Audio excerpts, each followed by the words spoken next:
Such a fascinating world building, especially knowing that a lot of Indonesian cinema treats traditional trance music as horror. And especially with gamelan, it's always scary. With reok, it's scary. But here, it's just a portrayal that's so lively and just so different from what Indonesian cinema is known for, which is horror. I wonder what kind of inspiration you pull to portray this world of trance ritual and music here. Yeah, you're right that the most popular genre in Indonesian cinema is horror. So since 1970s, I guess. And whenever right now the people hear the song of the Japanese traditional song, everybody, oh, there's a ghost. Actually, the song is not about the ghost. It's a very beautiful song about life. Or we hear, or we smell the smell of the burning incense. Everybody started, oh, there is a monster coming, something like that. But it's actually for meditation, something like that. So it's been a long since 1970s Indonesian culture portrayed as horror, and people wants to make a profit from it with a horror film. So I want to change that perception that the relation between human and supernatural, especially in the East, in Asia, is very strong. For example, like if you guys watch Totoro, a film from Hayao Miyazaki, they have a friends with a flying big monster, right? It's the forest spirit. So it's the same. Indonesia has, like Pak Konjan said, 17,000 islands, and each island have their own trance party ritual, and it doesn't involve any substance, booze, or anything. It's just only use your mind. So basically, it is inspired by a trance party in Central Java called Janturan.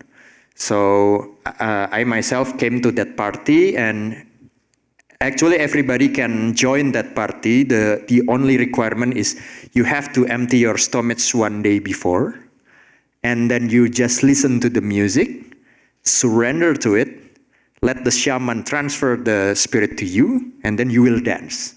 You will dance, but your imagination will transfer into another realm. You will dance for 4 hours. After that, you will get satisfied with it. You will feel like a climax. And after that, it's addicted. So 1 week later, you will crave to join that party again. And then you will looking for, hey, when is the next party of a trance party? And they share those invitation with group WhatsApp, with Facebook group. So it's like you are going to a nightclub, for example, like, oh, next party will be in Zodiac nightclub. The DJ will be Mr. Alfred with techno music, something like that. It is the same. The invitation card is the same. The next trance party will be in the house of Mr. Johnny. The shaman will bring a horse spirit, something like that. So that's the basic, but because in each island have their each trance party, so I try to fictionalize it with my own imagination and create this film. Yeah, I definitely spot that scene in the club in Jakarta where it cuts between the two. Just makes me think a lot about the parallels in there. And since you mentioned a lot of it, you imbue some of your fictional elements there. How did you come up with a cinematic interpretation of the trance process? We see a lot of eating flowers and becoming eating sushi and like a lot of the massage, because it's hard to think about trance in such a cinematic way. So how did you come up with that? Yeah, I did an interview with the addicts. They call it really addicts. So not drug addicts, but hello, addicts, we will start the party right now. It's true. In Indonesia, it's called pecandu, so it's addicts, yeah, right? And then I asked them after they woke up from the trance, and then, what did you saw during the trance? Oh, I saw the world full of red colors. Okay, that's the first one. And then the second one said that, oh, I can jump really high into the sky. And then the third one said, oh, whenever I ate flowers or burning incense, it tastes like a very tasty meat or beef, something like that. But when I try, I let them to draw, they cannot visualize anything, they only remember the feelings. So I try to visualize it in here with the realm full of flowers or jumping to the sky, something like that. And sometimes I mix it with my personal desire. For example, after I did editing process until 3 a.m. in the morning, what I really want is to be massaged. So I transfer that feelings into this. Or for example, when after I did a technical Reiki or location hunting in the forest, and it's very humid, what I really want is a very nice shower, so I transfer it to this. So some of them are actually my own desire. You worked with a big range of actors here. We got Angga Yunanda, who's, well, relatively up and coming in Indonesia. And then we have Anggun, who's a legend singer. Yeah. And Maudia Yuda as well. There's a lot of different actors here. How was the process of inviting them to this world? Okay.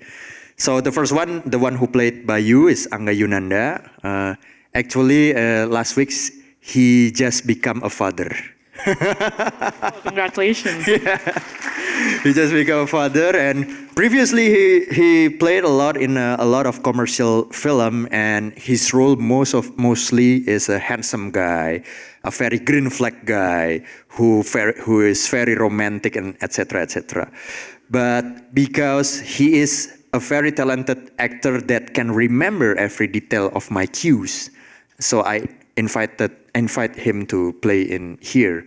Because there is a lot of cues, for example, like, okay, when you talk about the house, you throw your towel, and then you move here, you shrug your nose, and then after you sit in here, you blink your eyes, something like that. And he can remember every cues very detailed, so I ask him to play. And the second one, the character of Guru Asri, Anggun. Anggun actually is a singer. So she is a singer from Indonesia, but her nationality is French. She also became a judge in Asian Got Talent. And I already listened to her song since I was in elementary school, 6 years old. My mom always played her song, and her song woke me up in the morning to go to school. And she has a very strong voice. And then I think that's her voice is the perfect voice of to play in here. So when I proposed her, I sent a direct message from Instagram to her, but she didn't even see the message until I asked the friend of my friend who know Anggun, and then he let her know. And then she came to Jakarta with her husband. I thought her husband is French, so I made a presentation in French language, so to entertain her husband as well. And then after I finished the presentation, Anggun said, "Actually, my husband is Germany." so you can do the presentation in English. But it's okay. She finally wants to join this film. And then the one who made all of those mantras, the 20 mantras, is Anggun herself. She didn't read any script. She didn't have any lyrics or intonation. So she only come to the recording studio, listen to the music, and respond everything that our music director gave. And then she started to, it's all by her instinct. And we only did all of the recording one take only per mantras. Because our music director believed that the first take will be the most organic. So this is the mantra. That's great. I also grew up with Anggun's music, as I believe all Indonesians do. Let's pivot to the music since we're heading there. How was the process of creating the music itself, working with all these musicians? Where do you get the musicians from? How is it like working with them? Right. The music director name is Yenu Ariendra. Actually, he is a DJ, but his specialty is he's combining techno and traditional music. So he is a DJ and also a guitarist in a rock band. And then also he is coming from a village that is very spiritual. And then because all of these instruments in here are also fictional, so we combine some instrument with instruments from the West, such as the electric guitar or the drums. Actually, those instruments also used in some trance party, and they deliberately make the tune out of tune, like the stem of the strings out of tune, to make it a little bit hypnotic, like something like that. So actually, the progress of the trance party is also combining with the technology as well. And so we create the music 3 months before the shooting process. And then after that, we listen the music to the actors. We showed the music to the actors, and then the actors started to learn how to play flute and guitar. But actually, they are not the professional player. They learn it from the beginning. Yeah. Wow, very, very dedicated. I think we can open it up to a couple audience question if you want. Yes, with the headscarf in the middle. Yes. I don't know if there's going to be mics. Okay. I guess one question only for me. I mean, don't really have time, but okay. I guess as I was watching it, I was kind of figuring out, like, okay, where is this Desa Latas? Because like you were saying, it's 2 hours away from Jakarta, but then you speak a little bit of Japanese and Sundanese, and I'm from Cirebon myself. I kind of like, wait, maybe, So yeah, and you're dealing with a lot of topics that's kind of like, it kind of happens in your life too. So I was just wondering, like, what is pretty much like, why do you decide to just fictionize the city? Like this whole region, I guess, when there's a lot of like things that are happening in real life actually. And we also like, are we really running out of like culture to make film with? I don't think we have plenty. So I'm just wondering, like, is making this fictional, if making this village fictional is something to account for positionality, or is it something to account for resources? That's all. Thank you. Thank you very much. Yeah, the first reason was because the trance party is very various. There's in Java, in Borneo, in Sumatra, and if I capture only one trance party, which is in Java, my hometown, in Yogyakarta, I'm afraid the audience from the Sumatra, from the Borneo, or from the Papua feels a distance with it. Feels like there is also a trance party in my hometown, but it's not like this. So I tried to make a fictional one, so everybody can share their own their own part in this trance party. So I think that's what my decision was. And also why I made it 2 hours from Jakarta. Jakarta is the capital of Indonesia, is because so we can use the Indonesian language in this film. Because if you guys know Indonesia, we have 700 ethnic languages. For example, I'm from Yogyakarta. Mostly with my family, with my friends, I didn't speak Indonesian. I speak Japanese. But my friends in Borneo, they speak also Borneo language. So if you try to find the city that is speak pure Indonesian formal language, you cannot find it. Even in Jakarta, you mix the Indonesian language with the Betawi accent, something like that. So I think that's the most language that can connect a lot of languages in Indonesia. So that's why I decided to create a fictional city near Jakarta and speak Indonesian language. All right, we got one more question. Okay. Hello. Thank you. So I really enjoy all of the details and metaphors, as you could say, like took a lot of different aspects of different cultures of Indonesia.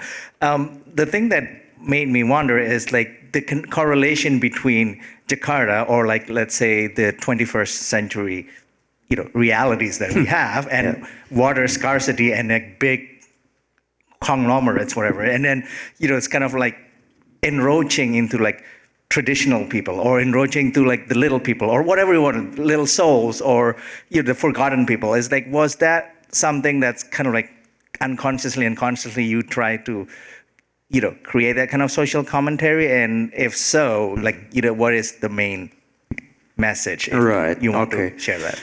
My uncle in Yogyakarta is a defender of the spring in near his house, because there is a big mineral water company who wants to acquire that spring, and if this company get this spring, the villagers, the farmers around the spring will have a very difficulty to continue their life, because the farm or the rice field will be very, very dry. It's absorbed by this mineral water company.